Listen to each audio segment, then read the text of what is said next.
नाशिकमध्ये एक धक्कादायक घटना उघडकीस आली असून पोलीस शिपायानं स्वतःच्या 6 वर्षाच्या मुलीला गळफास लावून संपवलंय। त्यानंतर त्यानं स्वतःही गळफास लावून आत्महत्या केली आहे। घटस्फोटानंतर मानसिक तणावानंतर त्यानं हे कृत्य केलं असल्याची प्राथमिक माहिती तपासात उघड झाली आहे। स्वप्नील गायकवाड असं त्या पोलीस शिपायाचं नाव असून भैरवी असं 7 वर्षांच्या मुलीचं नाव आहे। नाशिक शहर पोलीस दलात कार्यरत असलेला पोलीस शिपाई स्वप्नील गायकवाड याचा त्याच्या पत्नीसोबत घटस्फोट झाला। त्यामुळे गेल्या काही दिवसांपासून तो मानसिक तणावाखाली होता। याचमुळे त्यानं स्वतःच्या 6 वर्षाच्या मुलीची गळफास देऊन हत्या केली। नंतर स्वतःही गळफास घेऊन आत्महत्या केली।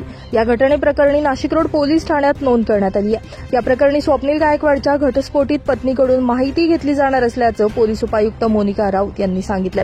या घटनेमागे नेमकं काय कारण आहे याचा देखील तपास पोलीस करत आहेत।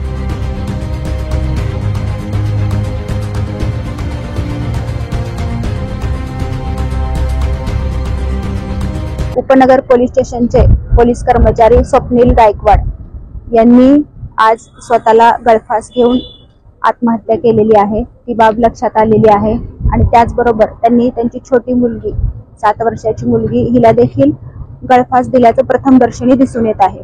तपास या ठिकाणी सुरू झालेला आहे।